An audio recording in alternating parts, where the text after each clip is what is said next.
بسم اللہ الرحمن الرحیم الحمد للہ رب العالمین وصلی اللہ علی نبینا محمد وعلی آلہ واصحابہ اجمعین۔ پیارے بھائیو، السلام علیکم ورحمۃ اللہ وبرکاتہ۔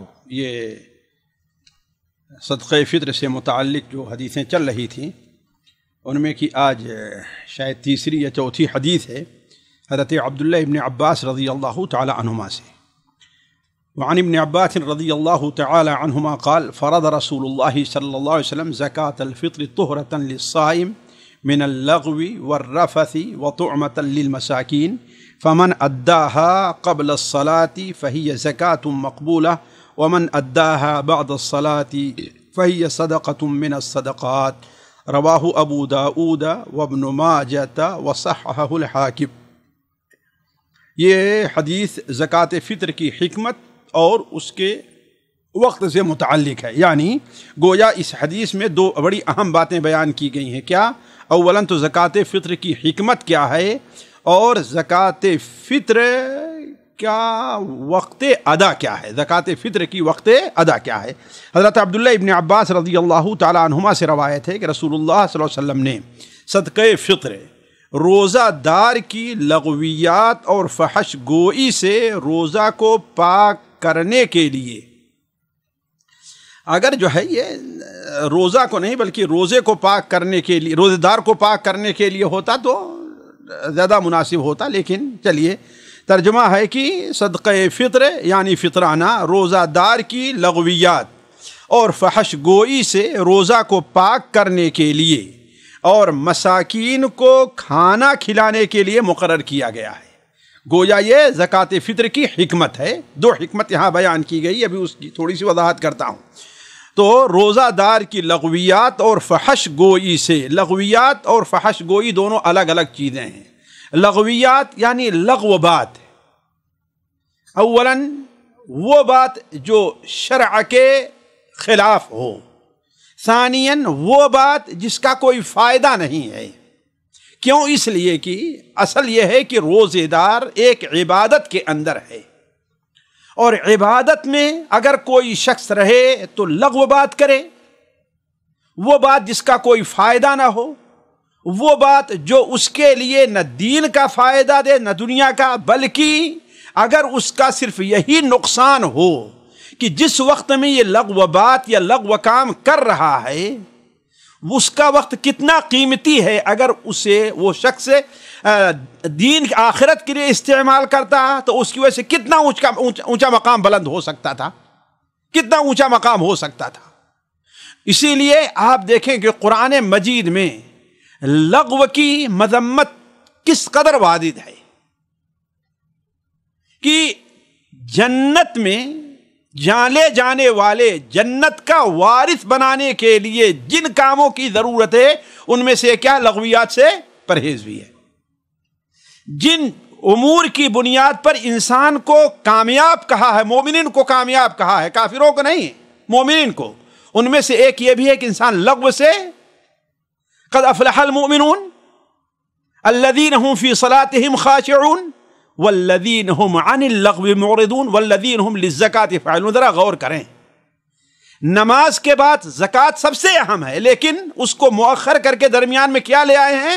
لغو۔ اولاً تو لغو کی قباحت کو بیان کرنے کے لیے، وثانیاً اس لیے کہ نماز کے اندر خشوع اور خضوع اس وقت تک نہیں پیدا ہو سکتا جب تک کہ لغو سے انسان پرہیز نہ کرے، جب تک کہ لغویات سے پرہیز نہ کرے۔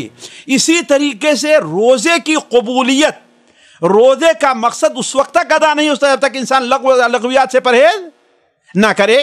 تبھی تو جابر بن عبداللہ بیان کرتے تھے اذا صمت فلیصم سمعک وبصرک، جب تو روزہ رکھے تو چاہیے کہ تیرا کان بھی روزہ رکھ لے، تیری آنکھ بھی روزہ رکھ لے اور تیری زبان بھی روزہ رکھ لے، یعنی کوئی لغو کام نہ کرے۔ تو لغو وہ کا چیز ہے جو اس کا ہلکا درجہ یہ ہے کہ وہ چیز جو اس کے لیے دنیا آخرت کا میں کوئی فائدہ نہ دے بلکہ آخرت کے لیے مضر ثابت ہو، اور مضر ثابت ہونا کا ایک معنی یہ بھی ہے کہ اس کا آخرت کا نقصان ہوتا جا رہا ہے۔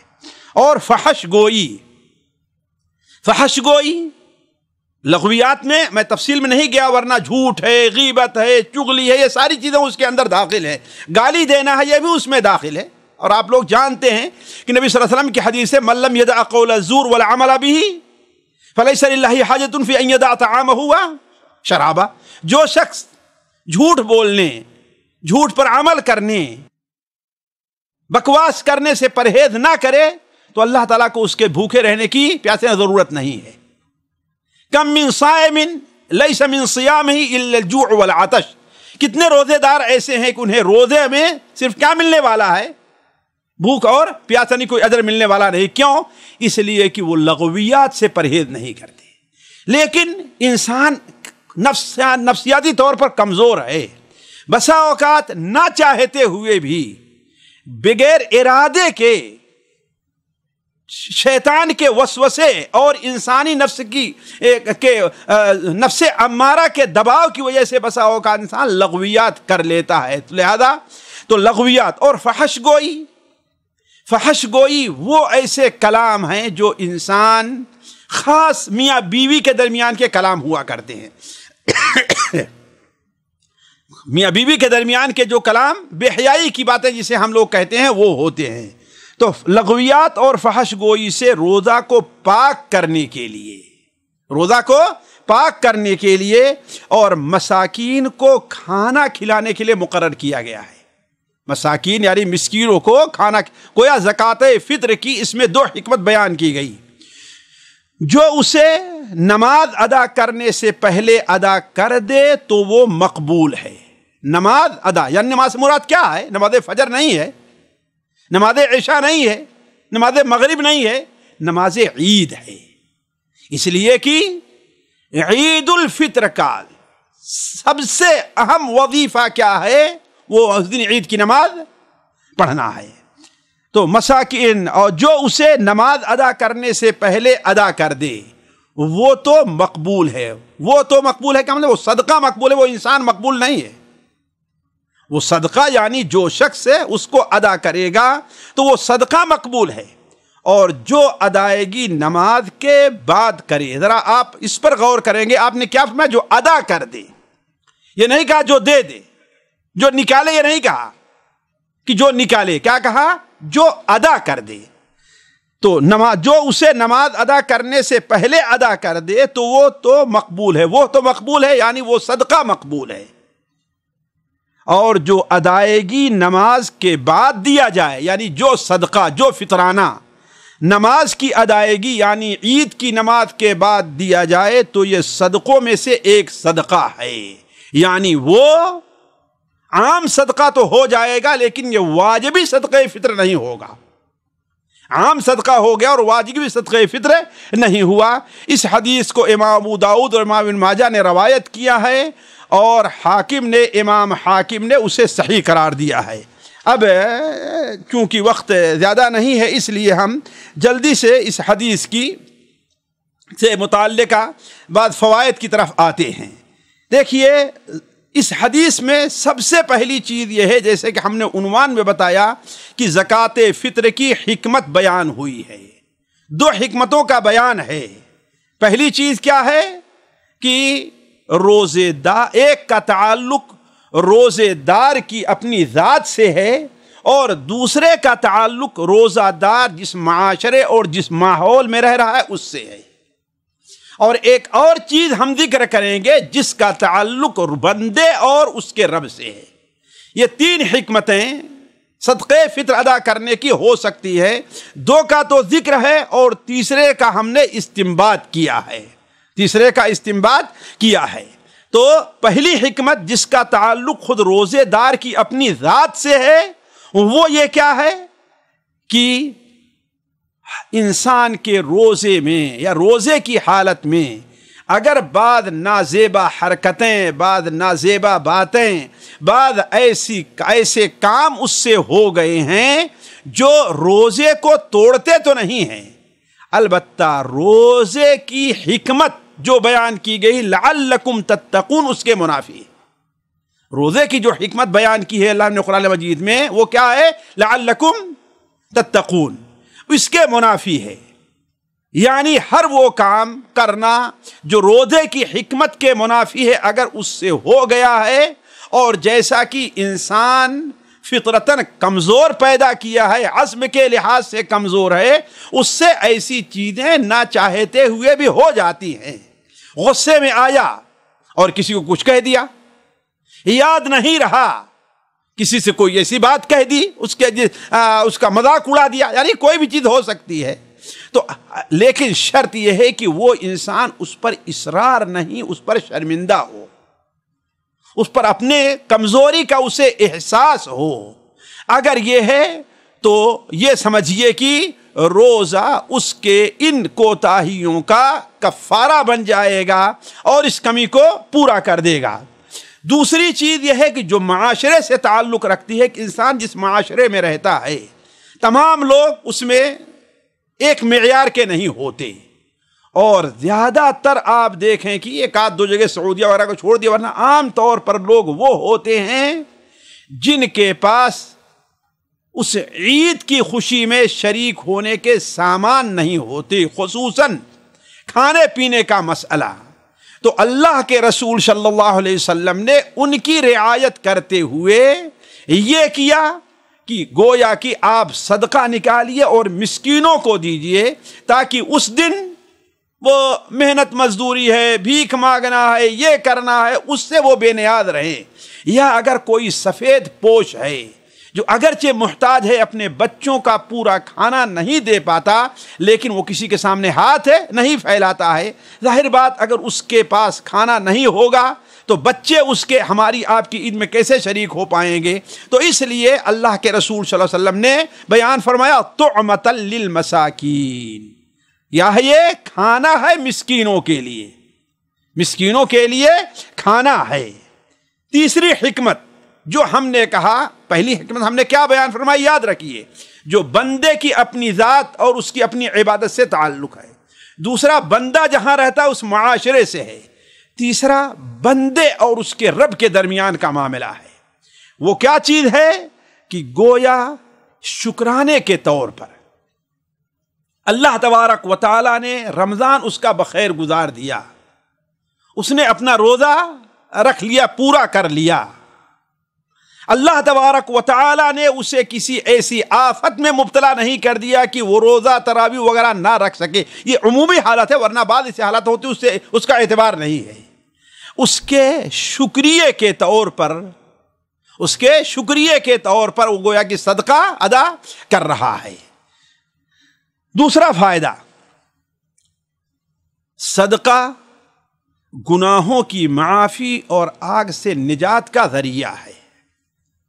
صدقہ گناہوں کی معافی اس لیے کہ طہرۃ للصائم من اللغو والرفث بیان فرمایا ہے، اور یہ ہم آپ اچھی طریقے سے جانتے ہیں کہ اللہ تبارک و تعالیٰ کی پکڑ اور عذاب سے توحید کے بعد اگر کوئی چیز سب سے زیادہ بچانے والی ہے تو وہ اللہ تبارک و تعالیٰ کے بندوں کی مدد ہے، مالی طور پر اور کسی بھی طور پر۔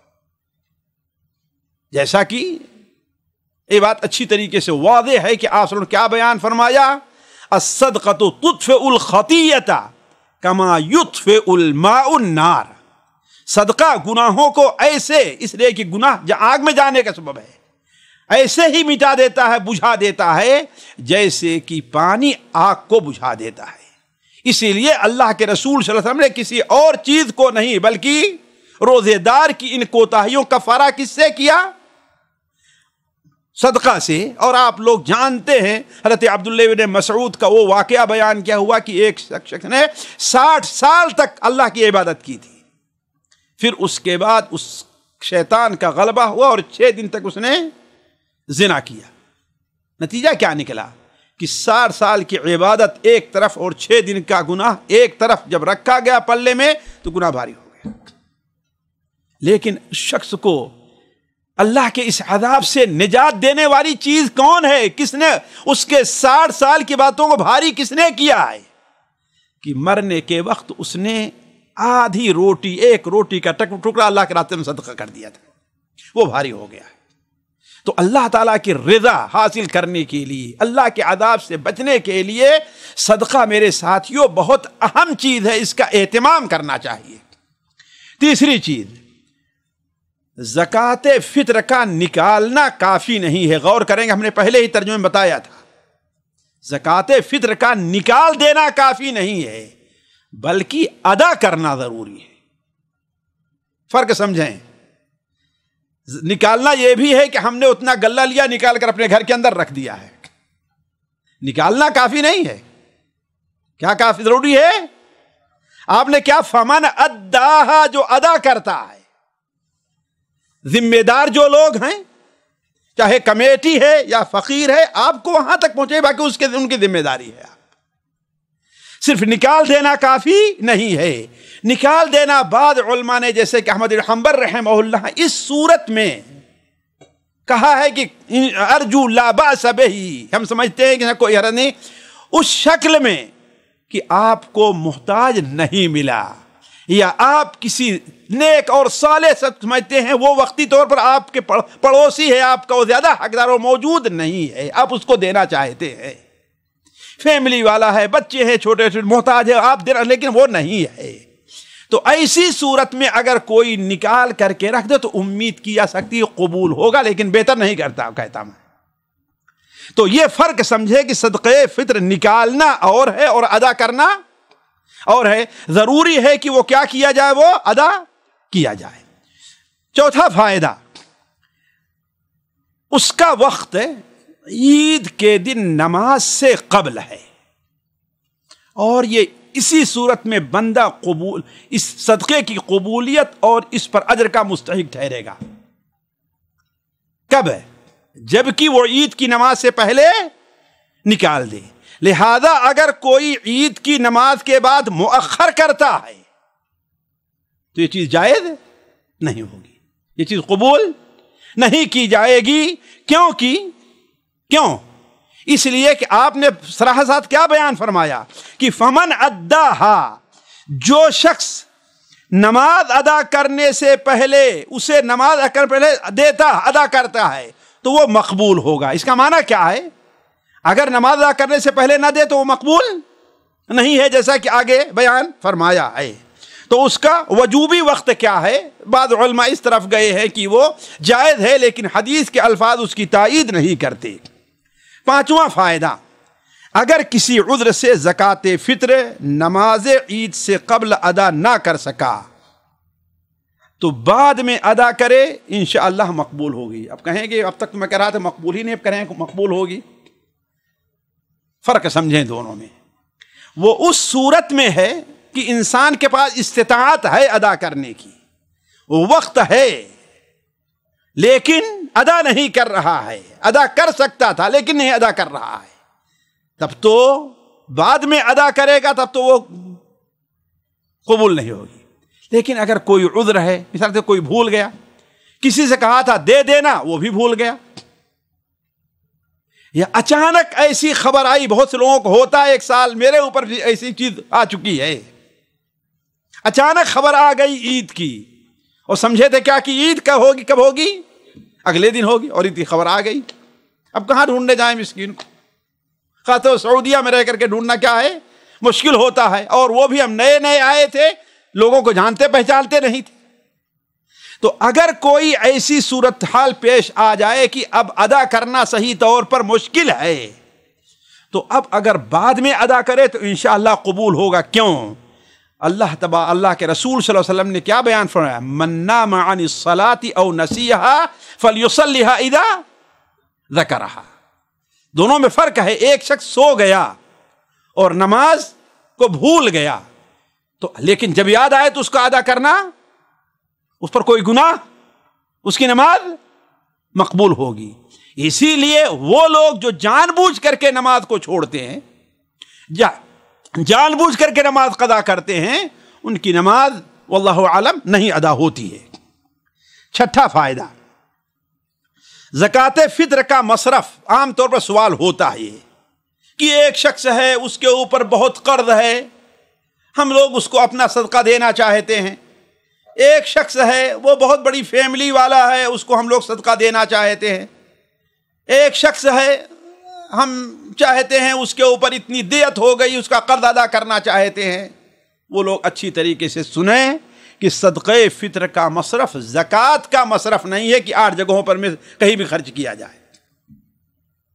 زکوٰۃ کا مصرف کیا ہے؟ انما الصدقات للفقراء والمساکین والعاملین علیہا والمؤلفۃ قلوبہم، آگے چلتے جائیے، ابو الغارمین وفی الرقاب وابن السبیل، آگے فی سبیل اللہ وابن السبیل، جو ہے 8 مصرف بیان کیے گئے ہیں۔ لیکن صدقہ فطر کا مصرف عام نہیں ہے، بلکہ کیا ہے؟ وہ صرف فقیر اور مسکین کا حق ہے۔ کس کا حق ہے؟ اس لیے کہ آپ نے کیا بیان فرمایا؟